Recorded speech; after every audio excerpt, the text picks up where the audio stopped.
Students, जैसा कि मैंने कल आपको बताया, कल के वीडियोस जो मैंने डाला, मैंने आपको थोड़ा सा फ्रेज के बारे में बताया कि फ्रेज क्या होती हैं, थोड़ा क्लॉज के बारे में बताया।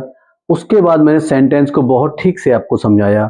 फ्रेज और क्लॉज के बारे में मैं आपको बाद में बताऊंगा, क्योंकि अभी शायद वो चीजें कंफ्यूज कर जाएं आपको। तो सेंटेंस हमने जाने, सेंटेंस के बारे में मैंने आपको बताया कि सेंटेंस सीखने के बाद हम क्या करेंगे, मतलब सेंटेंस का व्यवहारिक यूज क्या है। तो sentence is a mode of expression, यानी अपनी बात को कहने का तरीका है सेंटेंस। आपके मन में कोई भी विचार, कोई भी भाव आता है, तो आप उसको एक सेंटेंस के माध्यम से व्यक्त कर सकते हैं। तो सेंटेंस का ये व्यवहारिक यूज है। उसके बाद जो अगला आपका टॉपिक आता है, जो टेंस, टेंस जिसको हिंदी में हम काल कहते हैं। टेंस बहुत सीधा सा प्रश्न, जो लगभग एक आम प्रश्न है कि टेंस कितने प्रकार के होते हैं। तो मुझे लगता है सभी बच्चे जानते हैं कि टेंस 3 प्रकार के होते हैं।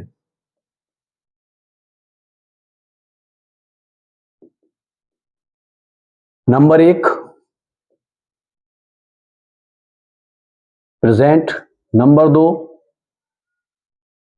पास्ट और नंबर 3 फ्यूचर। एक बात ध्यान रखें, कभी भी कोई आपसे पूछता है कि टेंस कितने प्रकार के होते हैं, तो टेंस 3 ही प्रकार के होते हैं, लेकिन जो उनकी सब कैटेगरीज होती हैं, छोटे छोटे पार्ट्स होते हैं, वो 4 प्रकार से डिवाइड किए जाते हैं। इंडेफिनिट, प्रेजेंट का भी इंडेफिनिट होता है, पास्ट का भी इंडेफिनिट होता है, फ्यूचर का भी इंडेफिनिट होता है। दूसरा पार्ट होता है कंटिन्यूअस, प्रेजेंट का कंटिन्यूअस होता है, पास्ट का कंटिन्यूअस होता है, फ्यूचर का कंटिन्यूअस होता है। तीसरा पार्ट होता है perfect, present perfect, past perfect, future perfect. और चौथा पार्ट होता है परफेक्ट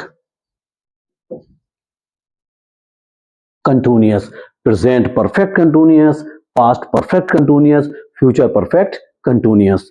अब हमें केवल एक टेंस पे, पहले टेंस पे, आप उससे पहले थोड़ा मैं एक बात और बता दूं आपको कि प्रेजेंट के ही चारों रूप हैं, ये पास्ट के ये चारों रूप हैं और फ्यूचर के ये चारों रूप हैं, पर मेनली हमको फोकस करना है प्रेजेंट, पास्ट और फ्यूचर। सबसे ज्यादा मेहनत करनी है केवल हमको एक ही टेंस पर। उसके बाद जो बचे हुए पार्ट्स हैं वो बहुत इजीली, आसानी से समझ में आ जाएंगे। तो सबसे पहले हम बात करते हैं प्रेजेंट इंडेफिनिट की।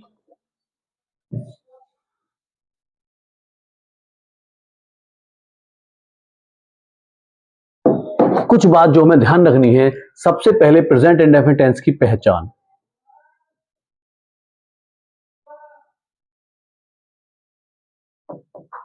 प्रेजेंट इंडेफिनिट पहचान बेटा, देखिए नॉर्मली हम देखते हैं छोटे लेवल पे बच्चों को समझाने के लिए हम बता देते हैं क्रिया में ता है, ती है, ते हैं आदि शब्द आते हैं। आप ये लिख सकते हैं, ये भी लिख सकते हैं कि अगर आप एक प्राइमरी लर्नर हैं तो लिख सकते हैं क्रिया में ता है, ती है, ते है। लेकिन एक और जो इसकी अच्छी पहचान होती है, आप उसका विशेष ध्यान रखें। मान लीजिए मैं इंग्लिश में थोड़ा इसको लेकर आऊं, रिपीटिशन ऑफ वर्क, अर्थात प्रेजेंट इंडेफिनिट में रिपीटिशन ऑफ वर्क होता है, किसी काम की पुनरावृत्ति होती है, जिस काम को हम बार बार करते हैं वो प्रेजेंट इंडेफिनिट में आता है। दूसरा, कोई भी हैबिचुअल एक्शन,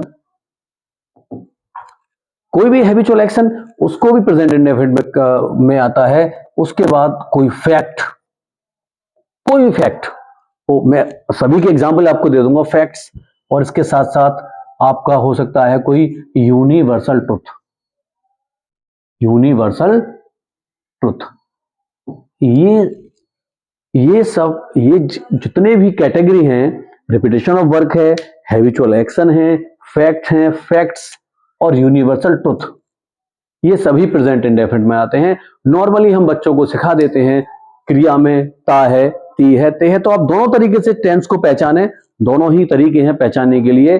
तो मुझे लगता है यहां तक बात समझ में आई। उसके बाद हर टेंस की अपनी एक सहायक क्रिया होती है, इसको इंग्लिश में हम हेल्पिंग वर्ब बोलते हैं।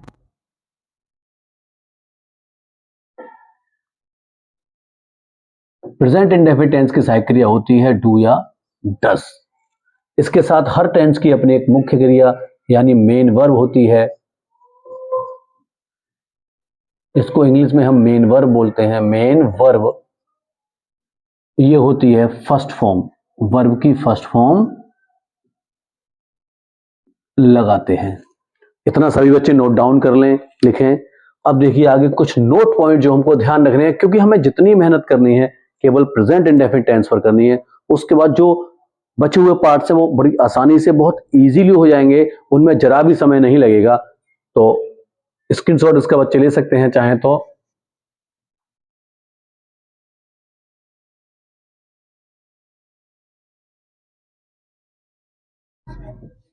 कुछ पॉइंट्स जो हमें नोट पॉइंट हैं, जो हमें ध्यान रखने होते हैं विशेष तौर पे।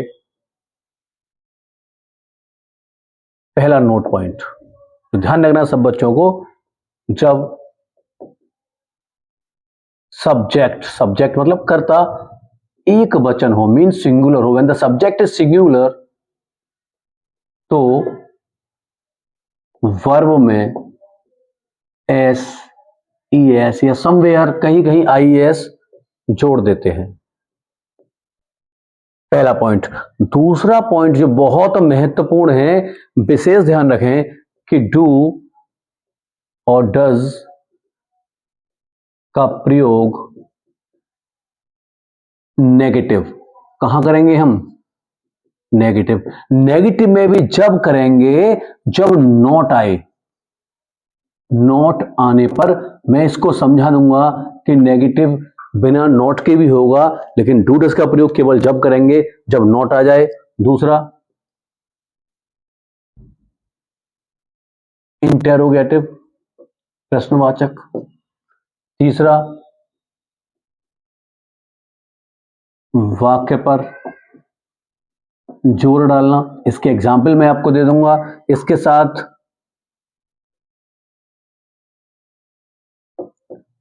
क्वेश्चन टैग बनाने में, इसके अलावा भी डू डज का प्रयोग होता है, पर मेनली फिलहाल आप ये ध्यान रखें क्वेश्चन टैग कैसे बनते हैं थोड़ा सा मैं आपको बता दूंगा, और एक इसका डिटेल्ड वीडियो में बाद में बताऊंगा क्वेश्चन टैग का अलग से। फिलहाल मैं आपको बताऊंगा क्वेश्चन टैग कैसे बनते हैं। तो हमने प्रेजेंट इंडेफिनिट की बात की, सबसे पहले पहचान हमने लिखाई बेटा, क्रिया में ता है, ती है, ते है for Hindi medium students. But if you are an English medium student, then you can recognize present indefinite tense by repetition of work, habitual action. You can find some facts in present indefinite. At the same time, some universal truth is also a part of present indefinite tense, and you have to write down two note points. The note number one is when the subject is singular, then we have to add s, es या ies in the verb. And the second note point, which is absolutely very important, do does can be used only in the negative sentence in case when not is there, interrogative sentence to emphasize a sentence, and in a question tag. These are the conditions. I am removing it. मैं साफ कर रहा हूं उसे, देखिए। इसके साथ कुछ नोट पॉइंट जो हमें बहुत ध्यान रखने हैं। पहला नोट पॉइंट मैंने आपको दो लिखा है, यहां पे भी एक शब्द मान लीजिए होता है नेवर। आप नेवर को जानते हैं, नेवर की हिंदी होती है कभी प्लस नहीं, राइट? यानी कभी को इंग्लिश में बोलते हैं बेटा एवर प्लस नॉट, अर्थात नेवर दो शब्दों से मिलकर बना है, एवर प्लस नॉट। ये नेवर की वैल्यू हो गई। नेवर इज इक्वल टू क्या होता है? Ever plus not. तो एक तरीके से अगर हम देखें, नेवर में से अगर हम कभी नॉट निकालें तो क्या रह जाएगा बच्चों? एवर। क्या रह जाएगा? एवर। और अगर हम नेवर में से कभी एवर निकालें तो क्या रह जाएगा? नॉट। ये बात आप ध्यान रखें विशेष तौर पे। फिलहाल इसको नोट डाउन कर लें सभी बच्चे।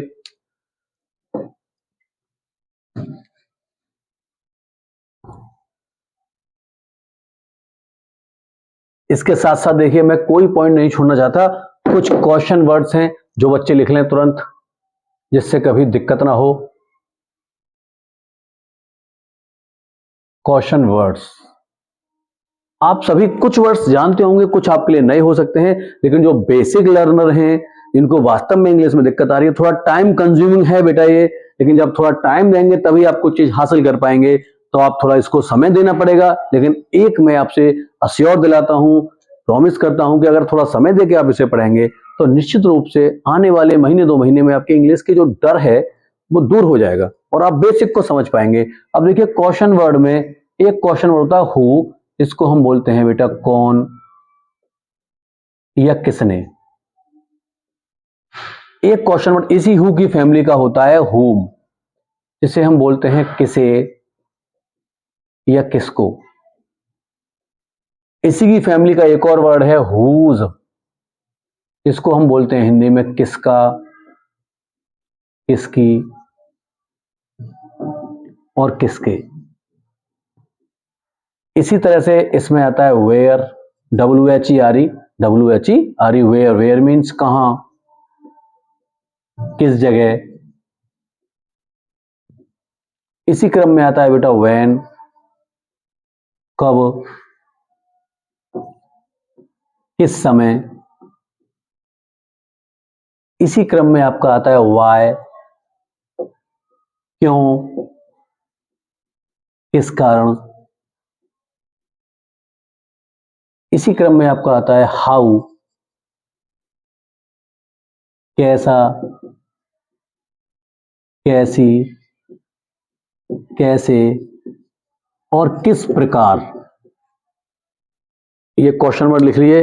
अब मैं और इसको रिमूव करके और लिखाता हूं आपके, who, whom, whose, where, when, why, how. आप ये सभी ये वर्ड आप सभी इनसे परिचित होंगे, कोई नए वर्ड नहीं है, लेकिन कुछ वर्ड आपको नहीं मिलेंगे और मैं इनका यूज करना आपको बहुत ठीक से सिखाऊंगा। आप देखिए इसके बाद बेटा एक वर्ड होता है विच, इसको बोलते हैं हम कौन सा, कौन सी और कौन से।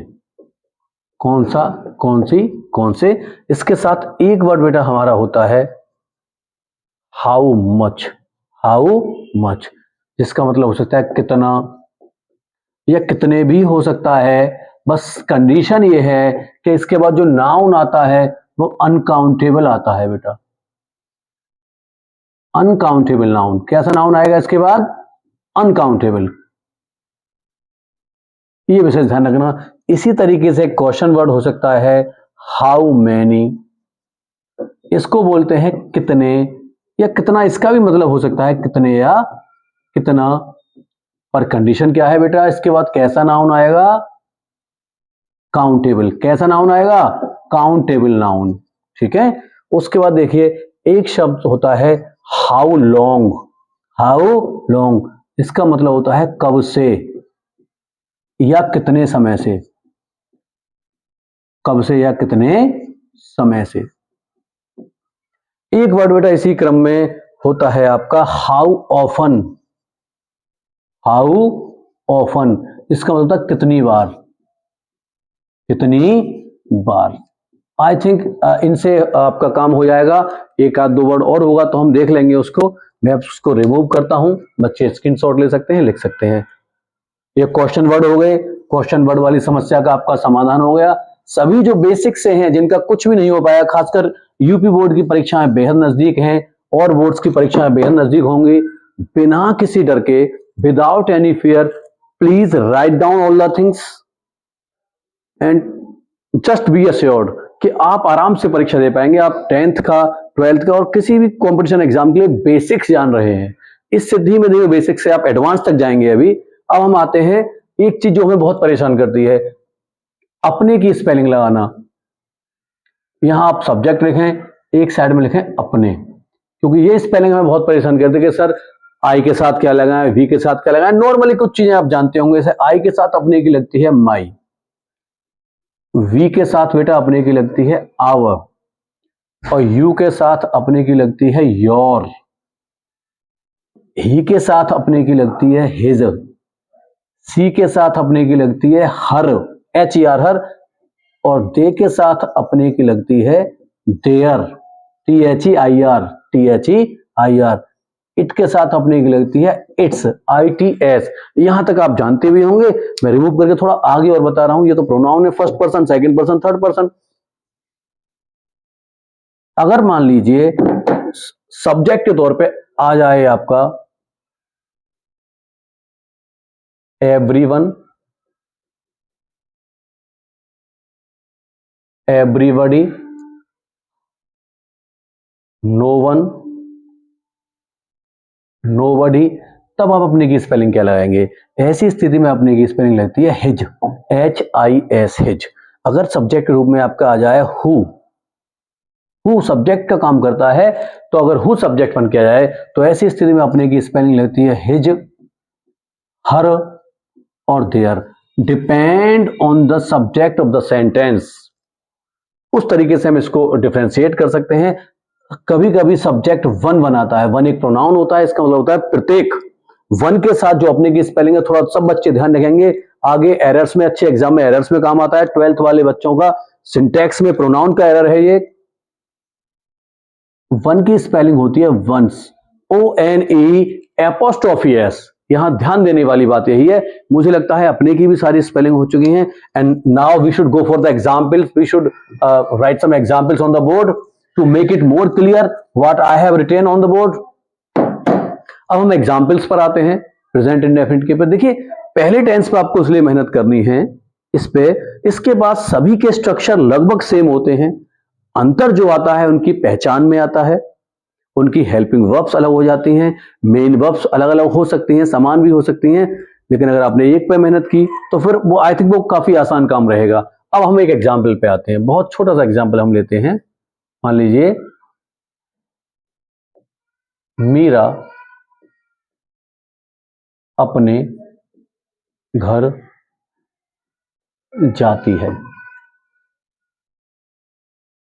अब जानिए, जब भी आप किसी भी हिंदी या किसी इंग्लिश के सेंटेंस को लिखा हुआ देखते हैं, आपने देखा मीरा अपने घर जाती है, इसकी इंग्लिश करना या ट्रांसलेशन करना कोई बहुत ज्यादा डिफिकल्ट कार्य नहीं है। बट इसको पैटर्न को समझना कि हम सबसे पहले जब इसको ट्रांसलेशन करें, इसकी इंग्लिश बनाएं, तो सबसे पहले क्या पहचानें? जब हमने लिखा मीरा अपने घर जाती है, तो बेटा सबसे पहले यह पहचानिए कि क्या दी गई लाइन सेंटेंस है या नहीं। आप जानिए कि ये सेंटेंस है कि नहीं। देखिए शब्दों का समूह है, एक शब्द, दो शब्द, तीन शब्द, चार शब्द, पांच शब्द, शब्दों का समूह है। सब्जेक्ट वर्ब कॉम्बिनेशन भी है और इसका अपने आप में कंप्लीट सेंस है, तो ये सेंटेंस है। क्या है ये? सेंटेंस। अब सेंटेंस है तो सेंटेंस कौन से हैं आपको पता हो। मैंने एक असर्टिव बताया था कल, एक इंट्रोगेटिव सेंटेंस बताया, एक इंपरेटिव सेंटेंस बताया, एक ऑप्टेटिव सेंटेंस बताया और एक एक्सक्लेमेटरी सेंटेंस। लास्ट में मैंने थोड़ा कंडीशनल भी बताया था। और ये जब मैंने असर्टिव आपको बताया तो असर्टिव मैंने दो हिस्से में डिवाइड किया, एक अफर्मेटिव और एक नेगेटिव। तो बेटा उसी के पॉइंट ऑफ व्यू से अगर हम देखें, मीरा अपने घर जाती है, हम किसी बात को स्वीकार कर रहे हैं और जब हम किसी बात को स्वीकार करते हैं तो वो सेंटेंस अफर्मेटिव होता है। तो अतः ये कौन सा सेंटेंस है बच्चों? अफर्मेटिव। कौन सा है? अफर्मेटिव, क्योंकि हम किसी बात को स्वीकार कर रहे हैं। इसके साथ साथ अब ये सेंटेंस है, लेकिन ये टेंस कौन सा है? ता है, ती है, ते है, यानी प्रेजेंट इंडेफिनिट। अब इंग्लिश मीडियम या इंग्लिश वाले बच्चे इसको इस पॉइंट ऑफ व्यू से ले सकते हैं, मीरा अपने घर जाती है, it might be the habitual action of Meera that she goes to her house daily. So दो तरीके से आप पहचान सकते हैं बेटा, ता है, ती है, ते है से ही पहचान सकते हैं। इसके साथ साथ it might be the habitual action, इस तरीके से पहचान सकते हैं। अब बात जानिए बेटा, हमने सेंटेंस पहचान लिया और टेंस पहचान लिया। एक बात ध्यान रखिए, ज्यादा महत्वपूर्ण चीज होता है सेंटेंस, क्योंकि टेंस हमें सिवाय समय के कुछ नहीं बताता। ये सेंटेंस है मीरा अपने घर जाती है, लेकिन टेंस क्या बता रहा है हमें? ये तो सेंटेंस हो गया। टेंस केवल ये बताता है कि जब मैंने ये लाइन बोली तो ये किस टाइम के लिए बोली। अब देखिए मैंने किस टाइम के लिए बोली, मीरा अपने घर जाती है, ये मैंने प्रेजेंट के लिए बोली। काय के लिए बोली? प्रेजेंट के लिए। अगर मैं इसको ऐसे बोलता, मीरा अपने घर जाएगी, मीरा अपने घर जाएगी, तो भी ये अफर्मेटिव सेंटेंस होता। लेकिन इसका टाइम चेंज हो जाता बेटा, तो ये किस टाइम के लिए बोली जाती? फ्यूचर के लिए। काय के लिए बच्चों? फ्यूचर के लिए। तो ऐसी स्थिति में वो फ्यूचर हो जाता। या मैं बोलता मीरा अपने घर गई, सेंटेंस तो अफर्मेटिव ही रहता, लेकिन क्योंकि टाइम चेंज हो जाता, मैं इसको किस टाइम के लिए बोल रहा हूं? पास्ट के लिए। तो ये टेंस काय में चला जाता? पास्ट में। आई होप कि यहां तक चीजें समझ में आ रही हैं। तो जब भी मैं लिखा मीरा अपने घर जाती है, हमने इसकी इंग्लिश बनाने की शुरुआत की बेटा। हमने जाना कि सेंटेंस अफर्मेटिव है, टेंस प्रेजेंट इंडेफिनिट है। अब देखिए, हमने सबसे पहले लिखा सब्जेक्ट मीरा, फिर लिखा जाने की क्या होती है बेटा? गो। लेकिन गो में क्या लगाना पड़ेगा हमको? ईएस। क्यों लगाना पड़ा ईएस? क्योंकि जो सब्जेक्ट है हमारा वो कैसा है बच्चों? एक वचन, मीन सिंगुलर। अब जब भी सब्जेक्ट सिंगुलर होता है तो जो वर्ब होती है उसमें एस, ईएस या आईएस लगा देते हैं। गोज टू अपने। अब देखिए वही अपने की स्पेलिंग। अब अपने की स्पेलिंग क्या देख के लगाई जाती है? सब्जेक्ट। क्या देख के लगाते हैं बच्चों? सब्जेक्ट। सब्जेक्ट क्या है बेटा? मीरा। मीरा मतलब शी। और मैंने अभी आपको लिखाया सी के साथ अपने की स्पेलिंग क्या आएगी? हर। और घर की होती है होम। मुझे लगता है कि बात समझ में आई। अब मेरा इस सेंटेंस पर थोड़ी सी और बात जान लीजिए। मीरा अपने घर जाती है। कुछ बच्चों के मन में यह प्रश्न आया होगा कि सर हमने यहां डू डस का प्रयोग क्यों नहीं किया? तो जैसा मैंने लिखा है बेटा, ये सेंटेंस कौन सा है? अफर्मेटिव। कौन सा है बच्चों? अफर्मेटिव। और जब सेंटेंस अफर्मेटिव होता है तो बेटा डू और डज का प्रयोग नहीं करते। अगर करता एक वचन है तो बस उसमें वर्ब जो होती है उसमें एस या एस बढ़ा देते हैं, डू डज का प्रयोग नहीं करते। डू डज का प्रयोग हम करते हैं ऐसी स्थिति में जब ये सेंटेंस नेगेटिव हो जाता, जो मैं भी आपको एग्जांपल बताऊंगा। मान लीजिए सेंटेंस ऐसे होता, तुम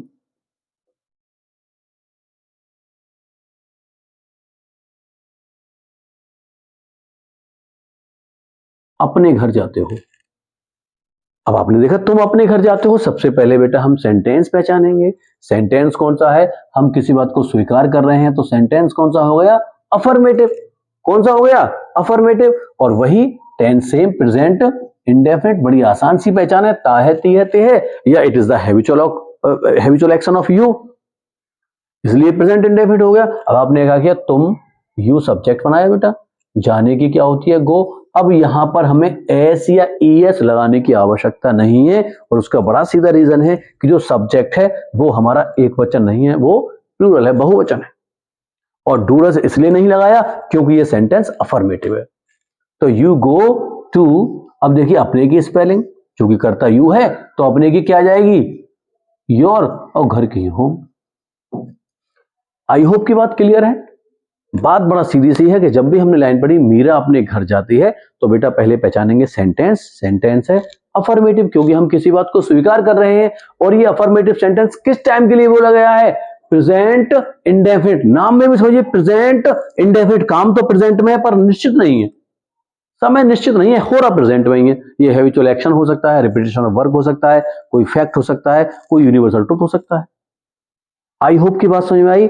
डू डस क्यों नहीं लगाए हमने इन दोनों में? क्योंकि ये अफर्मेटिव सेंटेंस हैं। यहां वर्ब में, पहले सेंटेंस में हमने वर्ब में ईएस बढ़ाया क्योंकि सब्जेक्ट सिंगुलर है, दूसरे में ईएस या एस नहीं बढ़ाया क्योंकि वो सब्जेक्ट जो है वो प्लूरल है। आई होप कि मामला क्लियर है। देखिए आगे जरा, इसको रिमूव करता हूं मैं।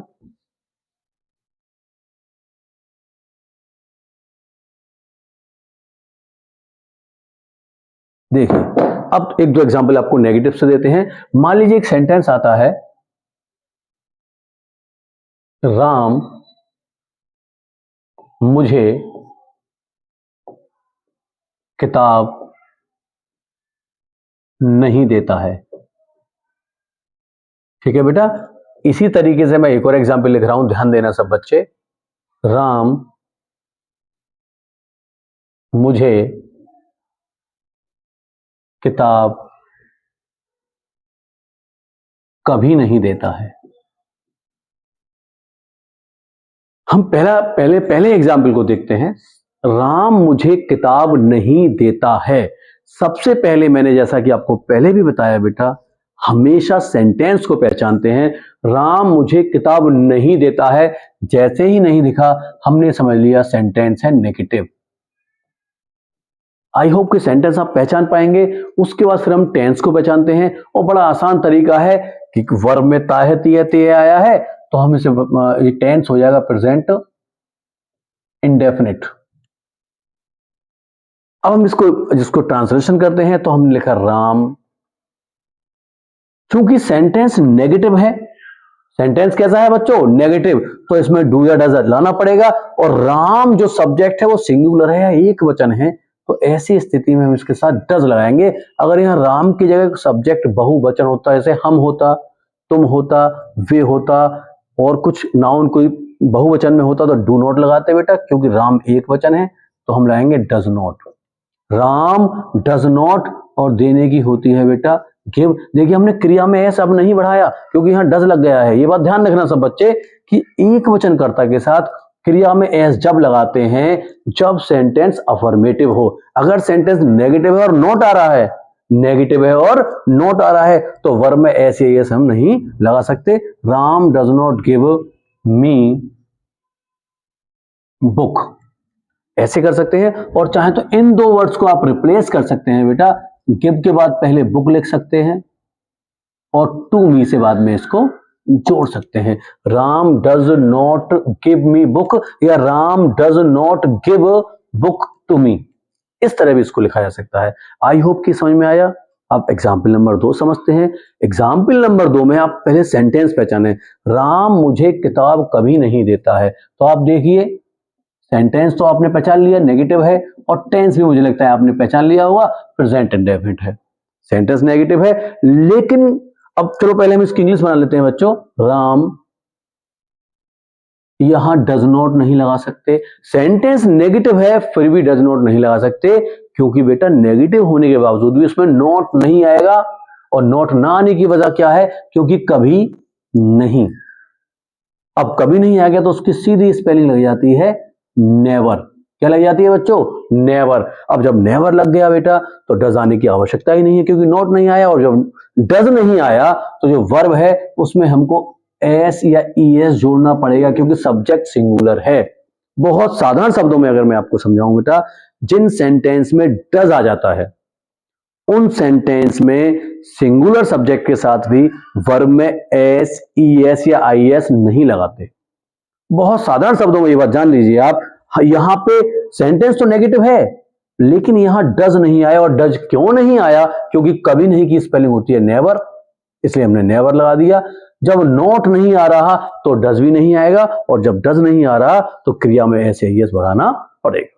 तो Ram never gives me book, आप इसको रिवर्स कर सकते हैं यहां से, Ram never gives book to me, इस तरह भी आप लिख सकते हैं। मुझे लगता है नेगेटिव वाला कॉन्सेप्ट क्लियर है। जहां नहीं और कभी नहीं को आपको समझना है। फिर से मैं रिपीट कर दूं बेटा, प्रेजेंट इंडेफिनिट में सब्जेक्ट जब एक वचन होता है तो वर्ब में हमको एस, ईएस या आईएस जोड़ना होता है। दूसरी बात, प्रेजेंट इंडेफिनिट में जब सेंटेंस नेगेटिव हो तो डू डज का प्रयोग करेंगे, लेकिन नेगेटिव सेंटेंस में नॉट आता है तभी डू डज का प्रयोग करते हैं। अगर नॉट नहीं आएगा तो डू डज नहीं लगाएंगे। और जब डू डज नहीं लगेगा, डज नहीं लगेगा, तो सिंगुलर सब्जेक्ट के साथ वर्ब में एस लगाना पड़ेगा। डू तो बहुवचन सब्जेक्ट के साथ आता है, वहां वर्ब में एस लगता ही नहीं है। आप अब देखिए आगे। आई होप कि नेगेटिव का कॉन्सेप्ट बिल्कुल क्लियर है। अपने की स्पेलिंग वाला कॉन्सेप्ट भी आपका क्लियर है। मैं अभी थोड़े थोड़े हल्के हल्के आपको एग्जाम्पल दे रहा हूं, उसके बाद मैं आपको एग्जाम्पल बताता रहूंगा। अब आते हैं हम इंटरोगेटिव सेंटेंस पे।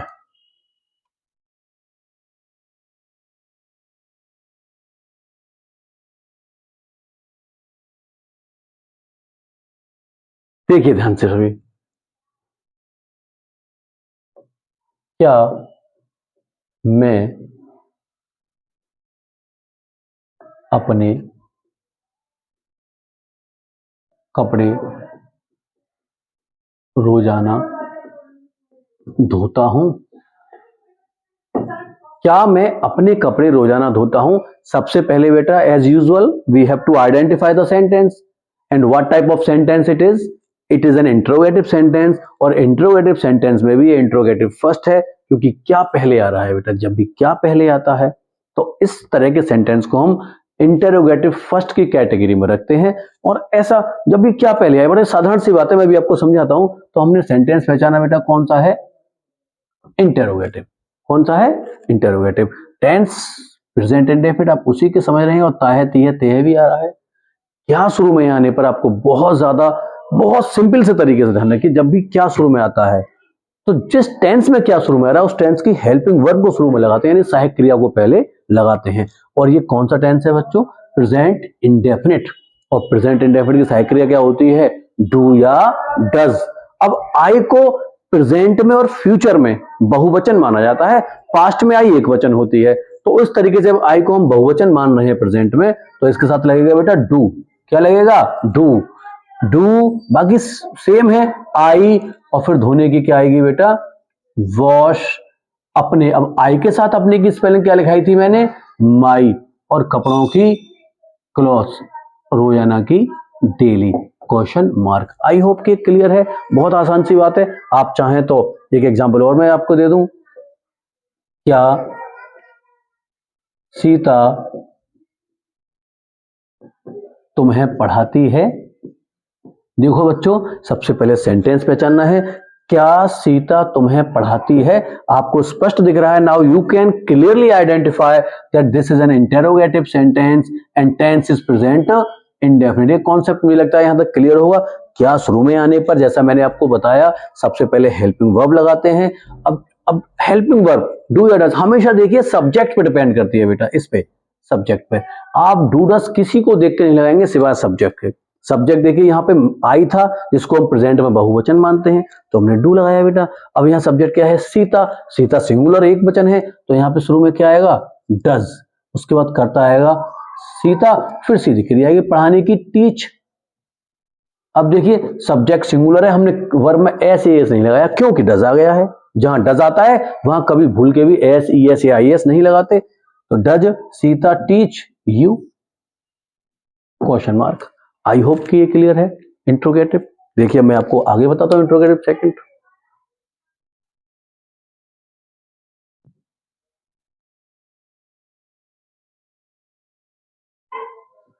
अब देखिए, अब इंट्रोगेटिव सेकंड जहां क्वेश्चन वर्ड आता है, मैं आपको पहले एक छोटा एग्जांपल, फिर आपको थोड़ा एडवांस एग्जांपल इसका बताता हूं।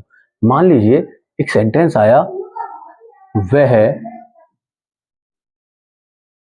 कहां रहती है? वह कहां रहती है? सबसे पहले बच्चों आप पहचाने सेंटेंस। ऑब्वियसली आप कहेंगे सर ये इंटरोगेटिव सेंटेंस है, क्योंकि इसमें क्वेश्चन वर्ड आ रहा है कहां, राइट। टेंस आप पहचान पाएंगे अब आराम से, प्रेजेंट इंडेफिनिट है, क्योंकि ताहे तीये ते आ रहा है। वह कहां रहती है। अब जब आपका इसका ट्रांसलेशन करेंगे, when you convert into English, तो आप कहां की लिखेंगे? वेयर। अच्छा ये बात मैं थोड़ा सा एक बात जान लीजिए, वह कहां रहती है, इस पूरे सेंटेंस में वह एक सब्जेक्ट है, कहां क्वेश्चन वर्ड है बेटा, रहना वर्ब है, राइट। मैं आपसे पूछूं कि वह सब्जेक्ट क्यों है? क्योंकि जो सेंटेंस में काम कर रहा हो, जिसके बारे में वर्ब कुछ बता रही हो, वही सब्जेक्ट होता है। रहना वर्ब इसलिए क्योंकि ये एक एक्शन वर्ड है, ये किसी काम को दिखा रहा है। कहां है क्वेश्चन वर्ड। कोई आपसे पूछे कि कहां क्वेश्चन वर्ड क्यों है? क्योंकि बेटा हमें जिस शब्द का उत्तर देना होता है उसी शब्द को हम क्वेश्चन वर्ड कहते हैं। तो हमें उत्तर किसका देना है? कहां का। तो कहां क्या हो गया हमारा? Question word.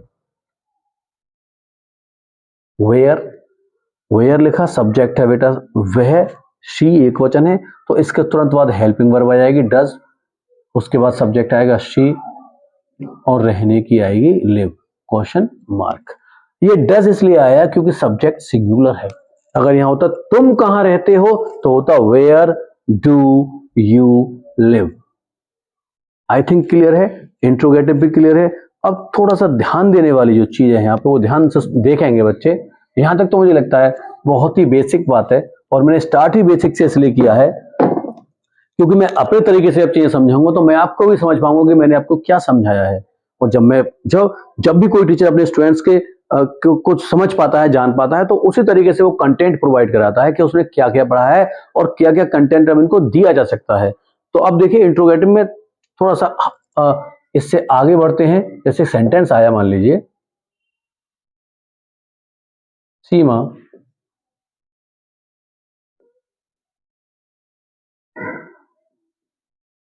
कितना पानी पीती है। इसको सब बच्चे ध्यान से समझ लीजिए। सीमा कितना पानी पीती है। सबसे पहले बेटा सेंटेंस पहचाना, इसको हमें भूलना ही नहीं है। मैं कंटिन्यूअसली रिपीट करूंगा क्योंकि सुनते सुनते भी हमें कभी कभी हैबिट हो जाती है जानने की। सीमा कितना पानी पीती है, तो सेंटेंस बेटा इंटेरोगेटिव है। इंट्रोगेटिव में भी इंट्रोगेटिव सेकंड है क्योंकि क्वेश्चन वर्ड बीच में आ रहा है। और टेंस आप जैसा कि देख सकते हैं प्रेजेंट इंडेफिनिट है। उसके बाद हमें जानना है सीमा कितना पानी पीती है। नॉर्मली हम केवल कितना की स्पेलिंग लगा देंगे, नहीं बेटा, हमें उत्तर देना है कितना पानी का। इसके साथ जो भी नाउन आएगा वो साथ में ही लगेगा। यहां ध्यान देने की बस यही बात है। कितना पानी पीती है, वह कितने केले खाता है, जो इन शब्दों के बाद नाउन आएगा वह साथ में ही लगेगा। तो कितना पानी, अब देखिए कितना पानी, कितना की दो स्पेलिंग होती है, हाउ मच और हाउ मेनी। लेकिन यहां पे हम लगाएंगे बेटा हाउ मच। क्यों लगाएंगे? क्योंकि हाउ मच के बाद, कितना के बाद जो नाउन आ रहा है पानी, उसको हम काउंट नहीं कर सकते। अगर यहां होता कितने आम, तो हम लगाते हाउ मेनी, क्योंकि हम आम को काउंट कर सकते हैं। मतलब काउंटेबल नाउन से पहले हम हाउ मेनी लगाएंगे और अनकाउंटेबल नाउन से पहले हाउ मच लगाएंगे। तो हम करेंगे हाउ मच वाटर। ये पूरा क्वेश्चन वर्ड की तरह ट्रीट किया जाएगा। उसके बाद सब्जेक्ट क्या है बेटा, सीमा। यहां ध्यान देने वाली बात है, जैसे ही क्वेश्चन वर्ड लिखा, सब्जेक्ट देखिए सीमा है तो सीमा के हिसाब से लिखा जाएगा डज। अब डज लगाने के बाद हम लिखेंगे सीमा और पानी पीने की स्पेलिंग लिखेंगे बेटा ड्रिंक। फिर से वही बात, मैंने वर्ब में एस नहीं लगाया क्योंकि डज आ गया है। और डज क्यों आ गया है? क्योंकि सेंटेंस इंटेरोगेटिव है, क्वेश्चन वर्ड आ रहा है।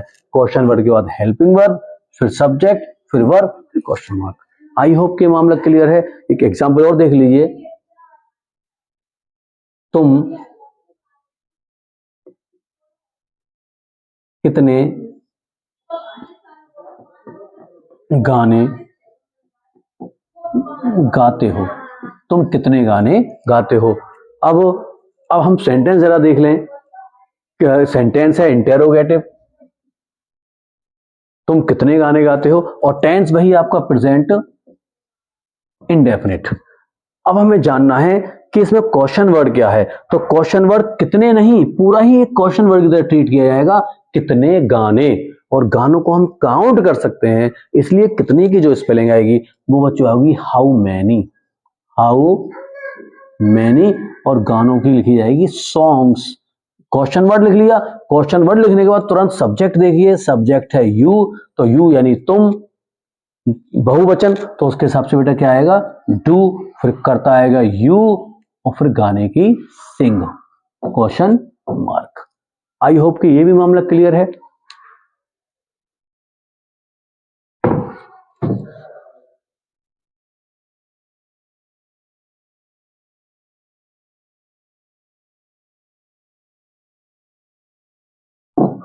अब देखिए नोट पॉइंट,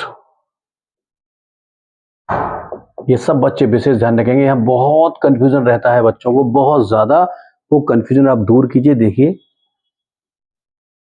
जब कोई क्वेश्चन वर्ड सब्जेक्ट बनकर आए,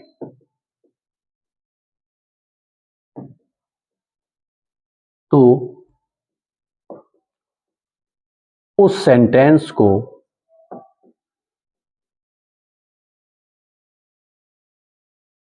एसर्टिव की तरह बनाते हैं। अब ये आप लिख लें, सभी ध्यान रखें। जब कोई क्वेश्चन वर्ड, ये मैंने शॉर्ट में लिख दिया है, जब कोई क्वेश्चन वर्ड सब्जेक्ट बनकर आए, तो उस सेंटेंस को हम असर्टिव की तरह बनाते हैं। अब ध्यान दें सभी बच्चे, यहाँ पे विशेष तौर पे आप मुझसे कमेंट से भी पूछ सकते हैं कंफ्यूजन हो। Even you can call to my number if I am not able to remove your confusion through message or online classes. Example देखिए, जैसे अगर मैं सेंटेंस लिखता हूं घर कौन जाता है?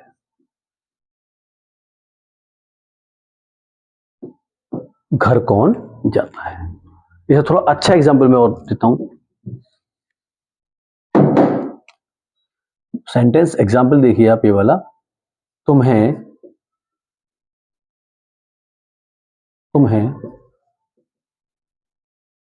अंग्रेजी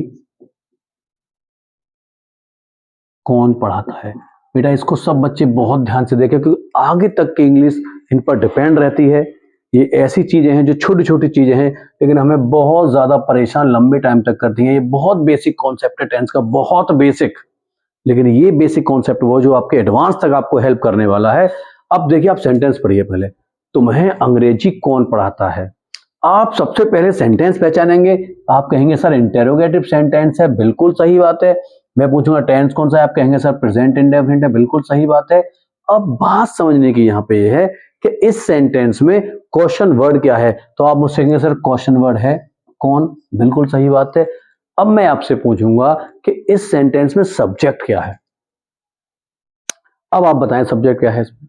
देखिए, सब्जेक्ट हमेशा वो होता है जिसके बारे में वर्ब कुछ बता रही हो या जो काम कर रहा है। इस तरीके से आप फिलहाल देख लीजिए, एक आसान तरीका है, और फर्दर मैं इसको और डिफाइन कर दूंगा ठीक से।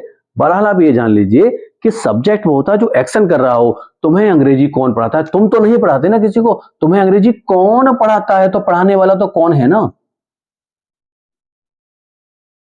भाई। पढ़ाने वाला कौन है? वही जो क्वेश्चन वर्ड है वही पढ़ाने वाला है, कि तुम्हें अंग्रेजी कौन पढ़ाता है, तो जो क्वेश्चन वर्ड वही पढ़ाने वाला। अब देख लीजिए ऊपर क्या लिखा है मैंने, जब कोई क्वेश्चन वर्ड सब्जेक्ट बनकर आए, सब्जेक्ट बनकर आ गया, तो ऐसी स्थिति में क्या करते हैं बच्चों, सेंटेंस को असर्टिव की तरह बनाते हैं। किस तरह बनाते हैं? असर्टिव की तरह। अब देखिए असर्टिव की तरह कैसे बनेगा, देखिए हु इंट्रोगेटिव सेंटेंस है, इसमें डू डज नहीं आएगा, क्योंकि जो क्वेश्चन वर्ड है वही सब्जेक्ट है। ऐसी स्थिति में सेंटेंस किस तरह बनता है बच्चों, असर्टिव की तरह। और असर्टिव को दो ही तरीके से बना सकते हैं, या तो अफर्मेटिव या नेगेटिव। तो नेगेटिव तो इसे बना नहीं सकते बच्चों, क्योंकि इसमें नहीं आया ही नहीं है, तो इसे कैसे बनाएंगे, अफर्मेटिव। और अफर्मेटिव में डू या डज नहीं लगाते।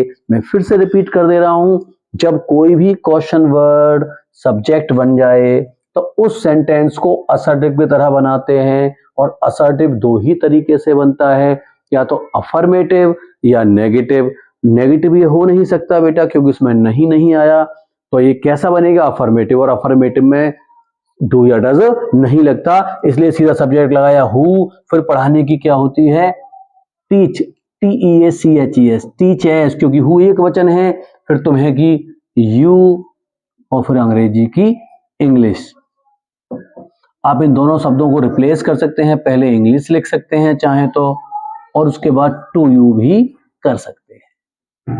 आई होप कि ये बात थोड़ा थोड़ा समझ में आई। जब भी कौन कौन, तो हमेशा सब्जेक्ट का ही काम करता है, तो कौन आते ही आप समझ जाना कि हमको ये सेंटेंस असर्टिव की तरह बनाना है। मान लीजिए सेंटेंस ऐसे होता, तुम्हें अंग्रेजी कौन नहीं पढ़ाता है। ऊपर वाला ही सेंटेंस है, बस अंतर क्या है बेटा, ये सेंटेंस इंटेरोगेटिव है, टेंस प्रेजेंट इंडेफिनिट है। क्वेश्चन वर्ड क्या है बेटा इसमें, कौन, ये क्वेश्चन वर्ड है, और यही क्या है बेटा, सब्जेक्ट। और जैसा कि मैंने अभी फिर से रिपीट कर रहा हूं, अभी बताया, जब क्वेश्चन वर्ड सब्जेक्ट बन जाए तो उस सेंटेंस को कैसे बनाएंगे, असर्टिव की तरह। और असर्टिव कैसे बनता है, या तो अफर्मेटिव या नेगेटिव। देखो ये नेगेटिव बन जाएगा क्योंकि इसमें नहीं आ गया है, तो हम क्या करेंगे, नहीं आ गया तो डज भी आ जाएगा बेटा, हु डज नॉट, क्या बढ़ा देंगे बच्चों, डज नॉट टीच। अब इसमें एस या यस भी नहीं लगेगा वर्ब में, क्योंकि डज आ गया है। बाकी आप आगे जानते हैं, यू इंग्लिश या English to you. I hope कि ये मामला क्लियर है, आप इंट्रोगेटिव सेंटेंस ठीक से कर लेंगे। मैं अभी आपको एक अच्छा एग्जांपल और देता हूं मिटाल के, आप देखें थोड़ा सा अंतर। बेटा आप जब तक इन चीजों को ठीक से नहीं समझेंगे, आगे तक के लिए आपको बहुत प्रॉब्लम रहने वाली है। देखिए ये एग्जाम्पल को बहुत ध्यान से समझना, दोनों एग्जाम्पल को, बस मैं दो एग्जाम्पल एक साथ लिख रहा हूं। देखिए एक सेंटेंस मैंने लिखा, राम कितने लड़कों को पढ़ाता है। एक एग्जाम्पल नंबर 2, राम को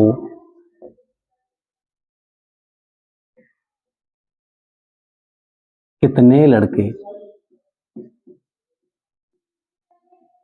पढ़ाते हैं। आपको दिखने में लगभग दोनों सिमिलर लग रहे होंगे, but now you have to notice the reference to translate it properly। बेटा, राम कितने लड़कों को पढ़ाता है, ये सेंटेंस इंटरोगेटिव, राइट, ये भी सेंटेंस इंटरोगेटिव बेटा, राम को कितने लड़के पढ़ाते हैं, ये टेंस प्रेजेंट इंडेफिनिट, ये भी टेंस प्रेजेंट इंडेफिनिट। और आप अंतर समझिए, ये जानने के बाद आप कंफ्यूजन में नहीं रहेंगे। राम कितने लड़कों को पढ़ाता है, तो यहां जो क्वेश्चन वर्ड है वो है कितने लड़के, लेकिन पढ़ाने वाले कितने लड़के नहीं है, पढ़ाने वाला है राम। पढ़ाने वाला कौन है बेटा, राम, राम है सब्जेक्ट। तो ये अंतर जानिए, राम कितने लड़कों को पढ़ाता है, तो पढ़ाने वाला कौन है, राम, तो क्वेश्चन वर्ड अलग और सब्जेक्ट अलग। अब आइए सेंटेंस नंबर 2 पर, राम को कितने लड़के पढ़ाते हैं, तो आप जानिए, देखिए ये है क्वेश्चन वर्ड। क्या है ये, क्वेश्चन वर्ड, और पढ़ाने वाले भी यही हैं। राम को कितने लड़के पढ़ाते हैं, पढ़ाने वाले भी यही हैं। अब देखिए, आप दोनों का स्ट्रक्चर देख लीजिए। पहला स्ट्रक्चर देखें तो सब्जेक्ट अलग है, क्वेश्चन वर्ड अलग है, और दूसरा स्ट्रक्चर देखें तो जो क्वेश्चन वर्ड है वही सब्जेक्ट है। तो यकीनी तौर पे आप समझ पा रहे होंगे कि दोनों के ट्रांसलेशन में भी हमें अंतर देखने को मिलेगा। जब हम इसका ट्रांसलेशन करते हैं तो हम कितने लड़के, तो हम कहते हैं how many boys, how many boys. अब देखिए ध्यान से, यहाँ पे ये क्वेश्चन वर्ड की तरह पूरा ट्रीट किया हमने, हाउ मैनी बॉयज। आप तुरंत देखेंगे सब्जेक्ट, क्या देखेंगे, सब्जेक्ट, और सब्जेक्ट क्या है, राम। राम कितने वचन है, एक वचन, तो उसके हिसाब से क्या आ जाएगा बच्चों, डज। क्या आ जाएगा, डज। डज के बाद फिर करता आएगा राम, और पढ़ाने की होती है teach, question mark. I hope की बात समझ में आई। यहाँ क्वेश्चन वर्ड अलग है, सब्जेक्ट अलग है, उस तरीके से हमने बनाया। But when we come to example number 2, we find that question word and the subjects are same. वही क्वेश्चन वर्ड है, वही सब्जेक्ट है। ऐसी कंडीशन में बेटा हमको क्या करना है, कितने लड़के, यानी how many boys, how many boys. ये क्वेश्चन वर्ड भी है और सब्जेक्ट भी है, तो सीधा इसके बाद वर्ब आएगी। ध्यान रखना, यहाँ गलती जो हम करेंगे, भाई ये यहाँ क्वेश्चन वर्ड था इसीलिए हमने हेल्पिंग वर्ब लगाई, उसके बाद सब्जेक्ट लगाया, लेकिन अब यही क्वेश्चन वर्ड है, यही सब्जेक्ट है, हाउ मैनी बॉयज, तो सीधा हम क्या लगाएंगे बेटा, वर्ब, टीच। टीच में ईएस लगाने की हमको आवश्यकता नहीं है, क्योंकि वॉइस में एस लगा हुआ है। Teach Ram, question mark. आई होप कि ये कॉन्सेप्ट क्लियर है बेटा। इसके बावजूद भी अगर आपको दिक्कत आए तो you can write in comment box, you can call me on my number, you can send me message, and I will try my best to all the queries that you will have. I think ये मामला clear है। जितना time मैं consume कर रहा हूं केवल एक ही टेंस में करूंगा, क्योंकि सभी टेंस एक जैसे होते हैं। स्ट्रक्चर मैं आपको बता ही दे रहा हूं, बाकी आपको जो डिफरेंसेस करने हैं, जो चेंजेस करने हैं, आप उनकी हेल्पिंग वर्ब में करेंगे, मेन वर्ब में करेंगे। स्ट्रक्चर सेम है सबका बेटा, स्ट्रक्चर्स में कोई अंतर नहीं होते, इसलिए आपका जो टाइम कंज्यूमिंग है एक ही टेंस है, इसके सिवाय और कहीं आपका टाइम कंज्यूम नहीं होगा। देखिए, इसके बाद मैंने आपको लिखाया था नोट करके, देखें सभी बच्चे।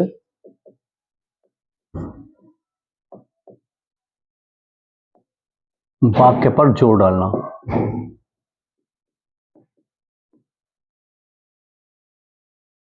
आपको ध्यान हो तो मैंने अभी पहचान में आपको लिखाया, नोट में लिखाया था आपको कि डू डज का प्रयोग नेगेटिव करा दिया मैंने आपको, इंटरोगेटिव बता दिया, वाक्य पर जोर डालना और क्वेश्चन टैग में करते हैं, उसके सिवाय भी कर सकते हैं। फिलहाल आप ये जानिए, इन चीजों को धीमे धीमे आप जान पाएंगे, क्योंकि बिल्कुल बेसिक है ये। वाक्य पर जोर डालना, वाक्य पर जोर डालना क्या होता है, देखिए मान लीजिए इस तरह से आप कोई सेंटेंस पाते हैं, कोई कहता है मैं पढ़ता तो हूं, आप सिचुएशन समझिए। इस तरह के सेंटेंस हम किस सिचुएशन में बोलते हैं? जब कोई भी व्यक्ति हमसे रिपीटेडली सेम क्वेश्चन पूछे। कोई हमसे पूछे बेटा आप पढ़ते हो? हमने कहा हाँ मैं पढ़ता हूँ। फिर कुछ देर बाद दोबारा पूछा बेटा आप पढ़ते हो? हाँ मैंने कहा मैं पढ़ता हूँ। लेकिन फिर भी वो नहीं माने, फिर आपसे पूछ रहे हैं कि बेटा पढ़ते हो? तो ऑब्वियसली तौर पे मैं अपनी बात को बहुत ज्यादा इम्पैक्टफुल बनाने के लिए, इफेक्ट डालने के लिए, एम्फेसाइज करने के लिए बोलूंगा मैं पढ़ता तो हूं। इस तरह से वाक्य पर जोर डालते हैं। इनकी इंग्लिश जब बनाते हैं हम, तो आप इस तो को थोड़ी देर के लिए भूल जाइए। मैं पढ़ता हूं तो आप क्या करेंगे? I study, right. लेकिन जब इस तरह से जोर डाल दिया जाए तो उस टेंस की हेल्पिंग वर्ब, कौन सा टेंस है बेटा? प्रेजेंट इंडेफिनिट की हेल्पिंग वर्ब क्या होती है? डू या डज। आई के साथ क्या लगना चाहिए? डू। क्यों? क्योंकि आई को प्रेजेंट इंडेफिनिट टेंस में बहुवचन माना जाता है, तो उसकी हेल्पिंग वर्ब को लगा देते हैं I do study. I do study, बस इतना सा काम करना होता है, बाकी इसमें कुछ नहीं करना। मान लीजिए सेंटेंस इस तरीके से आ जाए, सीमा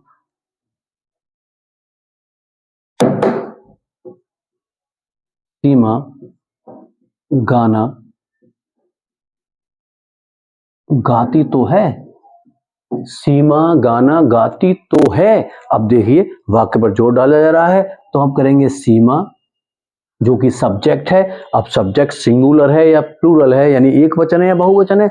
ऑब्वियसली एक वचन है, तो बेटा यहां लग जाएगा डज। क्या लग जाएगा? डज। उसके बाद गाने की सिंग। अब सिंग में हमें एस लगाने की जरूरत नहीं है। क्यों? क्योंकि डज आ गया। जहां भी डज आएगा वहां वर्ब में कभी भी एस, ई एस या आई एस नहीं लग सकता। Seema does sing the song. I hope कि ये भी क्लियर है। वाक्य में जोड़ डालना। अब आपका अंतिम पॉइंट रह गया क्वेश्चन टैग। तो क्वेश्चन टैग मैं थोड़ा सा आपको बताई दे रहा हूं, इसके लिए मैं अलग से डिटेल्ड वीडियो बाद में बनाऊंगा। आप थोड़ा जान लीजिए क्वेश्चन टैग कैसे बनाते हैं, बस इतना सा। उसके बाद फिर मैं इसको यहां खत्म करता हूं। देखिए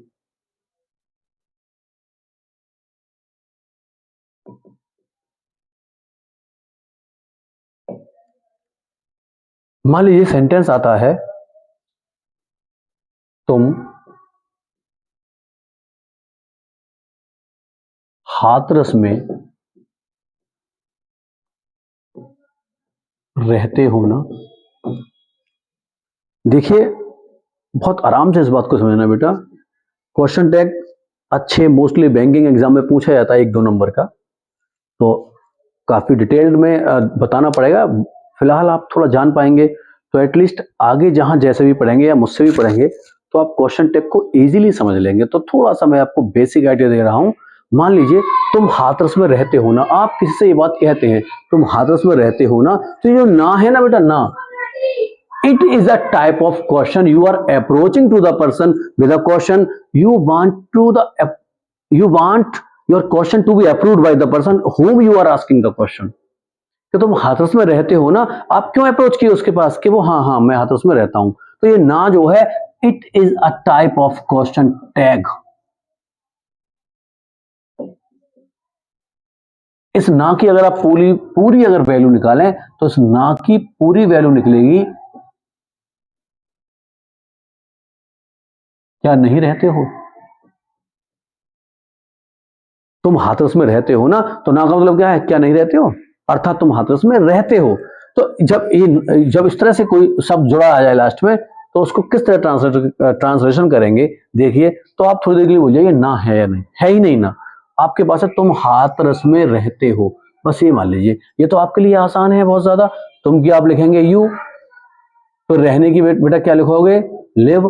बताइए डूडस क्यों नहीं लगा? क्योंकि सेंटेंस अफर्मेटिव है बेटा, और अफर्मेटिव में डूडस नहीं लगाते। क्रिया में एस क्यों नहीं लगा? क्योंकि सब्जेक्ट बहुवचन है, बहुवचन सब्जेक्ट के साथ एस नहीं लगाते। You live in Hathras. यहां तक मुझे लगता है सबका कॉन्सेप्ट है। अब ना के लिए आपको क्या करना है? क्वेश्चन टैग बनाने के लिए आप टेंस देखें। टेंस प्रेजेंट इंडेफिनिट होता है जिसकी साइक्रिया क्या होती है? डू या डज। तो यू के साथ क्या लगाते हैं? डू। क्या लगाते हैं बेटा? डू। मैं आपको क्वेश्चन टैग बनाने का तरीका बता रहा हूं। यू के साथ क्या लगाते हैं? Do, right. क्या इस सेंटेंस में नॉट है? नहीं है ना, तो यहां पे नॉट लगाना पड़ेगा। बड़ी सीधी बात है। होता तो नहीं लगाते। और सब्जेक्ट क्या है, यू, तो यहाँ पे यू लिखना पड़ेगा, क्वेश्चन मार्क लगाना पड़ेगा। लेकिन एक और बात जो ध्यान रखनी है कि आप डोंट नहीं लिख सकते कॉन्ट्रैक्शन फॉर्म में। क्वेश्चन टैग हमेशा कॉन्ट्रैक्शन फॉर्म में लिखे जाते हैं। आप लिखेंगे डोंट यू, डोंट यू, ये क्वेश्चन मार्क लगा देंगे, ये आपका क्वेश्चन टैग है। डू नॉट यू नहीं है, डोंट यू क्या है, don't you. Do not you आप नहीं लिख सकते क्योंकि क्वेश्चन टैग लिखने का शर्त है कि आप क्वेश्चन उसको कॉन्ट्रैक्शन फॉर्म में लिखेंगे। तो आंसर क्या होगा, you live in Hathras don't you, क्या नहीं रहते हो। इस तरह से क्वेश्चन टैग बनाए जाते हैं। आई होप कि ये बात समझ में आई। You can take it screenshot. I will give you another example of question tag.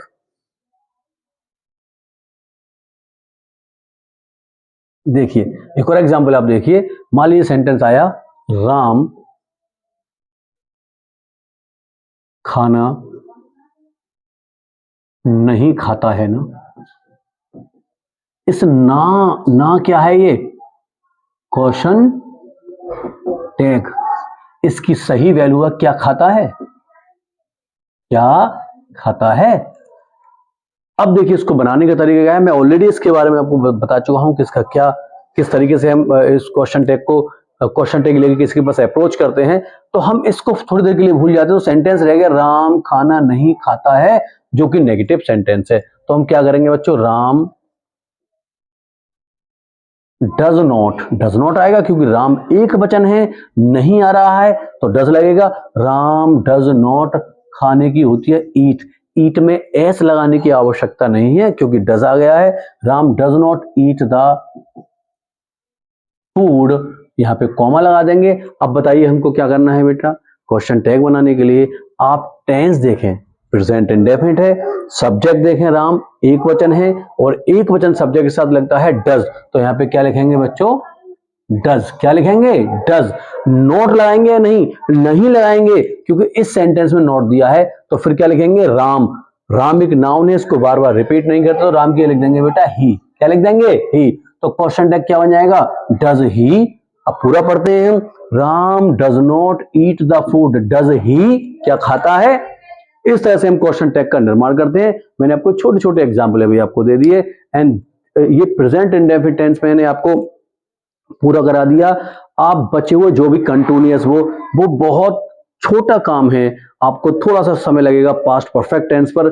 उसके सिवाय बहुत आसान है क्योंकि सभी टेंस के पैटर्न सेम होते हैं, सभी को आप सेम तरीके से कर सकते हैं। अगर आपने इसके पैटर्न को बहुत ठीक से समझ लिया तो आपको टेंस में कभी भी दिक्कत नहीं आएगी। इसके बावजूद भी आपको दिक्कत आती है तो आप मुझसे पूछ सकते हैं।